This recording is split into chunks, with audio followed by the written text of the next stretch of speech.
of the strongest from amongst them. What do you think was the situation of the general Sahaba and those that had soft hearts and those that were considered weak from amongst the Sahaba radiallahu ta'ala ajma'in? Intellect, Aql says that if in this situation the likes of Abu Bakr broke down, it would have been justified. Why? Because he was the one that was loved by Nabi Kareem sallallahu alaihi wasallam the most. When he sallallahu alaihi wasallam was asked, Ayyun nasi ahabbu ilayk, the words that flowed were that I love Abu Bakr the most. He loved Nabi Kareem sallallahu alaihi wasallam the most. He was the one that was with Nabi Kareem sallallahu alaihi wasallam in childhood. He was the one that was the first to believe in Nabi Kareem sallallahu alaihi wasallam.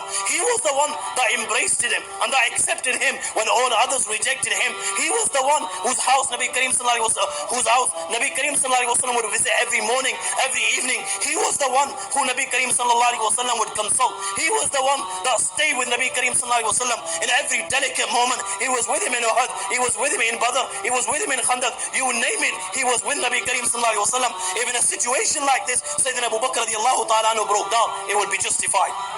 But look at Abu Bakr radiallahu ta'ala anhu. He comes, he takes permission from his daughter Aisha radiallahu ta'ala anha. He enters her house. Nabi Kareem sallallahu alaihi wasallam is lying in one corner, covered with cloth. He comes and he uncovers the cloth and he kneels down and he begins to kiss the blessed face of Rasul sallallahu alaihi wasallam with tears flowing from his eyes. And then he says, لَيْسَ مَا يَقُولُ ابن الخطاب شيئا توفي رسول صلى الله عليه وسلم. What Ibn al-Khattab is saying is wrong. Nabi Kareem sallallahu alaihi wasallam has left the world. Nabi Kareem sallallahu alaihi wasallam has died. Rahmatullah alayka ya Rasulullah. Ma'atibuka hayyin wa mayyita.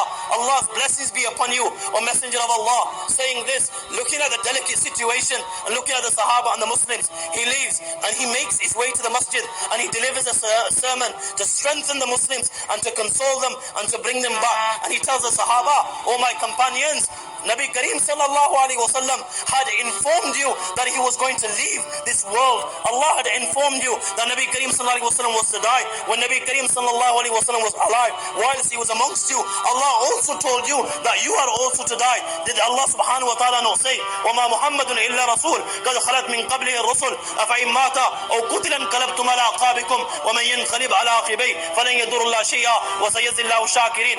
إنك ميت وإنهم ميتون. You are to die, they are to die. كل من عليها فان ويبقى وجه ربك ذو الجلال والإكرام.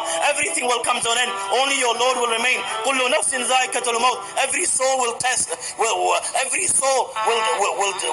death. O people, whoever worship the Almighty Allah, فإن الله حي لا يهلك. The Almighty Allah is alive, لا يموت. The Almighty Allah does not die. Whoever took Muhammad sallallahu alaihi wasallam as his Lord, then Muhammad sallallahu alaihi wasallam remains no more. Fear the Almighty Allah and grab hold of your deen. It is only after this sermon do the Sahaba radiallahu ta'ala ajma'in come around to the extent that the likes of Umar, when he, Abu Bakr, recited the verse of the Quran, وَمَا مُحَمَّدٌ إِلَّا رَسُولٌ, onto him, Sayyidina Umar radiallahu ta'ala says, it was like as if this verse of the Quran had not been revealed prior to this.